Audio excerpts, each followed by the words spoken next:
help the approval process. I understand what you're saying, Wanda, and I don't disagree with what you're saying where the process is concerned. I've been involved in these over the years as well. The point, though, is that what Mark said, and which is what the understanding of all of us in the relationship with drug development, is that the potential side effects that they're willing to allow is related to the severity of the illness that's being treated. In great measure. The cure can't be worse than the disease. Absolutely right. And that's what I'm saying. But it does play a factor. And let's face it, our society undervalues the seriousness of ME/CFS as a society. I think no one would argue with that. So one of the things that this committee and you as the now, since I'm dyslexic, I have to say designated federal official. If I do the acronym, I'll mess it up. That we have to make sure, I understand that the commissioner, that you know, appreciates this. It's clear that Mark appreciates this. But what about the people that are involved? And I'm not married to Ampligen at all, so I'm not even talking about Ampligen specifically. But it as a representative of the idea that we're going to be bringing up over the next period of time drugs that are approved for other indications or new drugs completely in the pathway specifically for the treatment of this illness. And Ampligen helps to set the bar, in my mind, just because it's been around long enough, for what that bar is in terms of its severity related to the side effects that would be considered acceptable because of the severity of the illness it's treating. That's what I'm concerned about. I'm not specifically concerned about any one given drug. I think clearly defining endpoints, clearly defining so that you can understand that it's in fact this drug that's being given. If there's 1,000 other things that same patient is using, it's really going to muddy the water. So you really need to make sure you've got very, very clean, and it's almost impossible to do for people with very complex conditions. Even if you take an aspirin, it might affect some drug results. So, you know, this is very difficult terrain that the FDA evaluators navigate. You know, and I watched some of that in the HIV arena many, many years ago and was just stunned and astonished because, you know, we knew very clearly what the downstream impact was. Listening to you and Mark, it sounds to me like the place to talk to for some people who do research and think it'd help would be hemispherics, because they have the strongest interest in getting this drug approved. As a committee member, the thing that I am leaving now confused about is whether it's really true at the FDA when they're reviewing drugs relating to this disease that the experts that are doing the review understand the seriousness and severity of this illness. And I would like to, well, you say they do. I don't know that I know that they do, because obviously you pull a different expert group together depending on the drug and the condition. How do we know that there's chronic fatigue people on that group? I don't know anyone that's been in the process, say the Ampligen review process. I don't know anybody, any of my colleagues that were invited to be a part of that process. So that last motion, please involve experts in all of these types of policy as we're moving forward. You know, please draw from the expertise. I would ask you, Mark, to go back to the agency, and when you're reviewing any therapy, I'm not married to Ampligen at all, but any therapy, make sure, like we want on the SCP, you know, chronic fatigue experts reviewing our grants, we want chronic fatigue experts reviewing the drug safety and efficacy as a part of your external review process. When we take products to advisory committees, we do assure that there are experts on the advisory committees that are knowledgeable of the clinical field that the product is involved with. We are concerned. We do take chronic fatigue syndrome seriously. We've met when we met already more than 20 years ago with the community, we did say that we did recognize that chronic fatigue syndrome is a serious illness, that the patients with chronic fatigue syndrome have a serious condition that does require medical attention.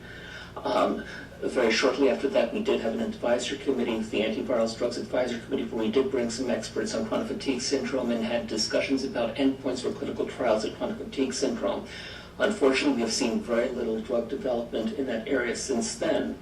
but we still have a core of experts that we are able to draw on, and we will enrich our core of experts if we have to by appointing more special government employees in the anticipation of advisory committees.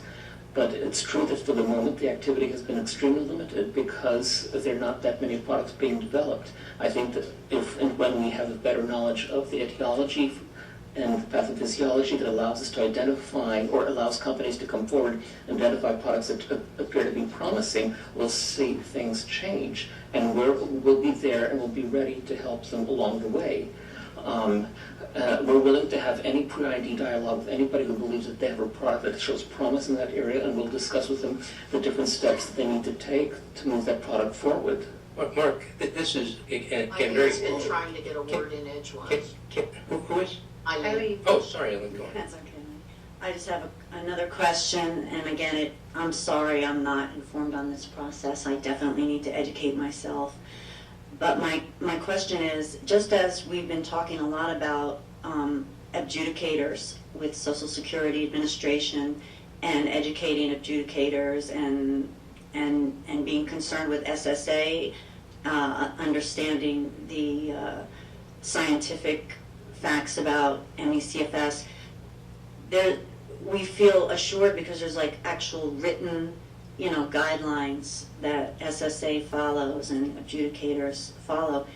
Is there sort of like a written manual at FDA about CFS where maybe new people in the department, not seasoned people like yourself who have been on this advisory committee, but new people that come into the department that they can learn from? Is there something formally written?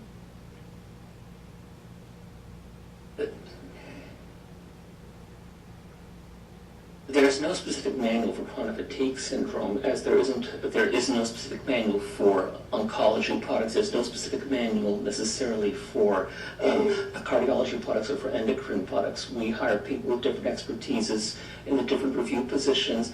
The review process involves not just clinicians, but it involves clinical pharmacologists, statisticians, it involves chemists, it involves toxicologists. There is an enormous amount of data and information that goes behind even just going into phase 1, understanding whether you've the product, you know something about the identity, purity, and potency of the product, and that you can make that. We have chemists that are specialists in that help us understand that. Understanding and interpreting the animal toxicology studies so that we can pick a dose that is a reasonably safe dose to begin in human subjects. Understanding the clinical pharmacology methodology so we can take the information from phase 1 to help set pick doses for phase 2. This is a multidisciplinary endeavor that requires multiple specialties and that cannot be reduced to a manual, for example. And safety and efficacy standards, are there specific definitions, thresholds for safety and efficacy that guide any analysis? If you're sitting there and it doesn't reach some percentage of efficacy, or it has safety past a certain, is that a moving target depending on the disease, or is that That may be very specific to the disease, to the severity of the disease, to even within a disease, there are different degrees of severity. There is no formula for that, but it's not a single individual. It's a multi-level procedure. It's a multidisciplinary, multi-level procedure. There are primary reviewers and there are secondary reviewers, and working independently? Working independently. But it does have to beat placebo effects, right? So you got to get past that threshold at least. We need to. The product needs to show efficacy, and we need to be able to based on adequate, well-controlled trials. Adequate, well-controlled trials require some form of control that allows you to identify the relative contribution of your test drug to the effect. It involves having well-defined criteria for enrollment criteria, for example, well-defined specifications for the assignment of the treatment. And control may be standard treatment, which may be an existing treatment. inside There's a this. whole spectrum of controls that can be used, from historical controls to randomized placebo controls, but there could also be active controls too. Or can I just, excuse me, this is really fascinating. I mean, we're getting an inside look to processes that is going to really help us understand the issues. But well, actually something that Nancy brought up I think is critical, and that has to do with the review. And we know that there are experts in this field who have kind of points of view that are kind of outliers.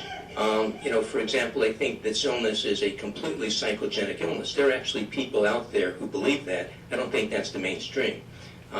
So the question is, which Nancy kind of brought up, is who are the reviewers at some of these critical stages? Is it possible to get the listing of the people who made some of those review decisions so that we could actually see who your expertise was for incredible decisions involving the lives of literally thousands of people? Or how the drug gets triaged to the appropriate expert. I mean, who makes that decision?